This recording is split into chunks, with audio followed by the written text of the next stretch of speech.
Hi.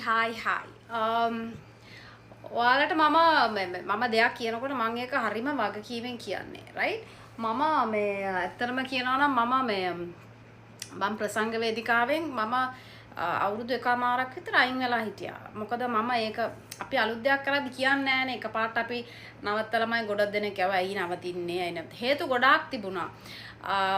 එක මූලික හේතුවක් මං හැටියට මං දැකපු එක දෙයක් තමයි මේ සීන් එක හරි කැත සීන් එකක්. හරිද මේ ප්‍රසංග වේදිකාව කියන හරි ලස්සන තැනක් කියලා ඔයාලා හිතුවට මේකේ කට්ට කාලා මේ කියන්නේ අපි ගම් වලට ගිහිල්ලා මං හිතන්නේ මං අවුරුදු 22ක දැන් මම මේ කියන කතාව මං අවුරුදු 22ක එක්ස්පීරියන්ස් එකක් මේ කියන්නේ. මම දෙයක් කියනකොට මං දන්නවා අපේ සීන් එකේ ගොඩ දෙනෙක් ඔය කලාකරුවෝ බෑන්ඩ් එහෙම පවා කතා කරන්න හරි බයයි මේ මං කියන මේ පුද්ගලයා ගැන. හරිද? දැන් මේ අංක 1 කියාගෙන මේ ඉන්නවනේ පොරනාන්දු ඉන්නවනේ පොරනාන්දු එයා හිතනවා එයා මේ මුළු සීන් එකම එයා මේ කන්ට්‍රෝල් කරගෙන ඉන්නවා කියලා. එයා යටතේ කියලා. එයා හිතනවා එයාත් මේ චූටි මේ රාජපක්ෂ කෙනෙක් කියලා. හරිද? රෙජීමයක් කියලා එයාත් හිතන්නේ. මේක මට දේශපාලන ගාව ගන්න ඕනෙත් නැහැ. ඇත්තම කියන මේ මිනිස්සු කියන කතානේ ඔය කිව්වා ඉතින් මං කියන්නේ මේ එයා අර එළියට ඇවිල්ලා දෙන පොර ටෝක්ස් තියෙනවනේ පොර ටෝක්ස් එයාගේ ටික එයාගේ කටු කන ඒවා එයා කට්ට කාපු ඒවා එයාගේ දුකෙන් කියන ඒවා ඔක්කොම දුකයි. හරිද? අනිත් අයට එයා යටින් ඉඳලා දෙන ගේම් කවුරුත් දන්නේ නැහැ. හරි මට කියන්න මොකද මං ඉස්සර ඉඳන් මං කාටවත් බය නැහැනේ මං කියන්න දෙන එක කෙලින්ම කියනවා. ඉතින් ඔය පොරනාන්දු හරි විශේෂ පුද්ගලයෙක් වුණා. මේ හැමෝට මෙයා කාලයක් යද්දි කියන්න පටන් ගත්තා මට අපේ නිවේදකයෝ මේ ෂෝ අරන් කියනවා. මේ පොරනාන්දු දැන් මෙන්න මෙහෙම කියනවා. පොරනාන්දුගේ බෑන්ඩ් එකේ ෂෝ එක දැන් එයාලා දන්නේ නැහනේ. කෙලින්ම ඒගොල්ලෝ ගොඩක් කලාවට අර ගායකයෝ බුක් කරන්නේ පස්සේනේ. ඉතින් මට කාලයක් යද්දි මට තේරෙනවා කට්ටිය කියනවා මේ නිවේදකයන්ට කියලා දෙනවා පොරනාන්දු කියන මේ එයාලව ගන්න එපා. එයාලා නැතුව අපි මෙයාලව දාමු.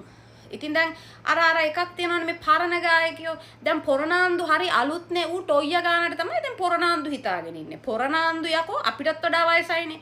පොරනාන්දු හිතාගෙන ඉන්නවා මේ එයා පොඩි ගොල්ලා තාම කියලා. යකෝ එහෙනම් මිනිස්සු ඔයාව පිළි අරන් දින්නේ. ඔයා මේ සම්මාන දීලා අම්මට පොරනාන්දුලට වඩා වැඩ නැද්ද කියන්නකො මේ සීන් එකේ. පොඩි ගොල්ලෝ ගහනවා කන පැලෙන්නම ගහනවා. හරිද? බලාගෙන ඉද්දි ගහනවා ලස්සන ගහිල්ලා.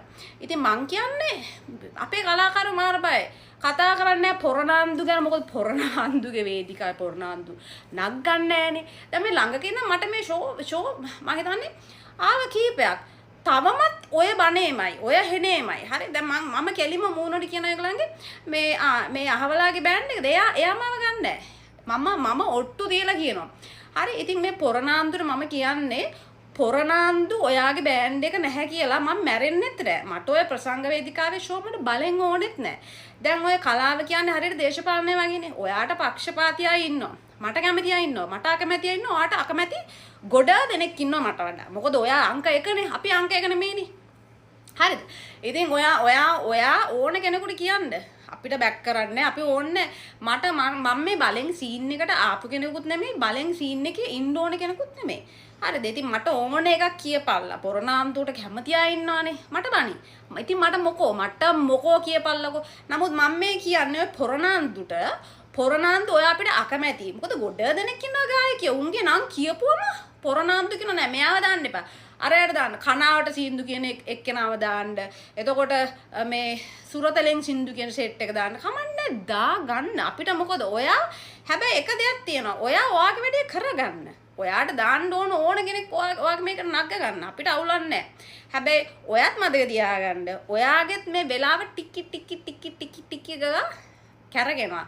මොකද ඔයත් රතුයිර ළඟ ටුන් ගාලා කිට්ටු වෙනවා. මොකද සෑහෙන බෑන්ඩ්ස් ඇවිල්ලානේ ඉන්නේ. ඉතින් පොරනාන්දු සෑහෙන්න බයෙන් ඉන්නේ. කාගේ හරි කොපියක් අල්ලගෙන උන් ඕකේ දාගන්න. මට මතකයි චූටි මේ අදහසක් මම නිකන් කියනවා එකක් කියන ගොඩක් තියෙනවා පොරනාන්දු කරපේවා. ඔය ටෝච් සෙල්ලම ඔය ෆෝන් දාලා ගහපු ඔක්කොම ඒ කියන්නේ මම ඇවිල්ලා කුවේට් වලට ගිහිල්ලා මම ඔය පොරනාන්දුගේ කාමරේ ඇතුළට ගිහිල්ලා සෙට් එකම ගෙන්නලා මෙහෙම දෙයක් කරමු කිව්වම අම්මට සිරි අර අහසටත් උඩින් ඉන්න මීඩියාවක් තියෙනවනේ. ওই මීඩියා එකත් මාව ගෙන්නන්නේ.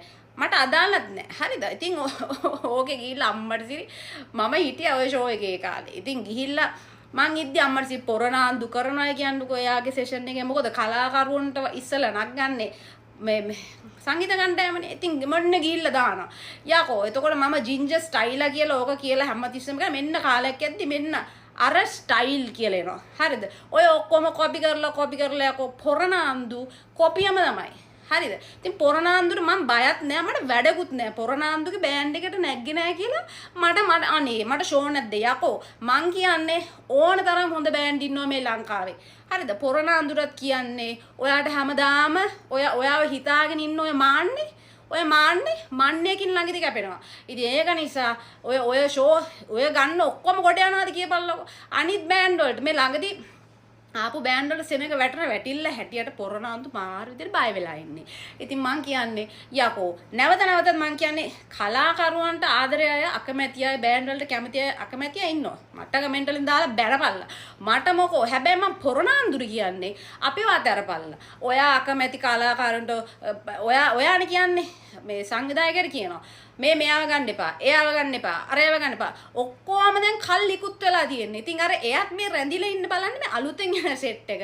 ඔය දාගෙන ඔය සෙට් එකම එයාත් දාගෙන එයාත් වැජෙන්න ෆුල් ට්‍රයි එකක් දෙනවා. ඉතින් පොරනාන්දුට මං එකක් කියන්නම්. ඔයා කරගෙන යන්න ඔයා කරන දේ. හැබැයි මේ සංවිධායකට අපිට මෙයා බුක් කරගන්න එපා. අරය බුක් කරන්න බෑ. මං කියන සංවිධායකයන්ටත් ඔය පොරනාන්දුගේ බෑන්ඩ් වැඩ මට නම් දෙන්න එපා. මම එන්නෙත් නෑ, මට ඕනෙත් නෑ. ඉතින් I love you. මොකද ඕන තරම් මරු පට්ට බෑන්ඩ් මේ ලංකාවේ ඉන්නවා. අපේ ගායකයෝ තවමත් හොඳට යකෝ සින්දු කියනවා තිතට. දොඹේට කියනවා සින්දු. හරි ඒක නිසා අලුත් කට්ටිය එන්න ඕනේ. අපිට මං කියන්නේ අලුත් කට්ටිය එන්න ඕනේ. යකෝ පරණුන්ව වලලා දාන්නද කියන්නේ. ඕන තරම් මං ගැනනේ මං කියන්නේ. අලුත් ගායකයෝ ඉන්නවා. උන්ට යකෝ වල කප පොරනාන්දු ඇවිල්ලා මීඩියා වල හරිය නිකන් එයා දුකෙන් එයා හොඳයි එයා තමයි ධර්මයේ වෙසෙන්නා කියලා පෙන්නනවා. ඔක්කොම යකෝ ඕන තරම් ගායකින් ඔය පොරනාන්දු ගැන කියා ගන්න බැරි. ඉතින් ඔය පොරනාන්දුගේ ගැන තමයි ඔය ටිකක් කිව්වේ.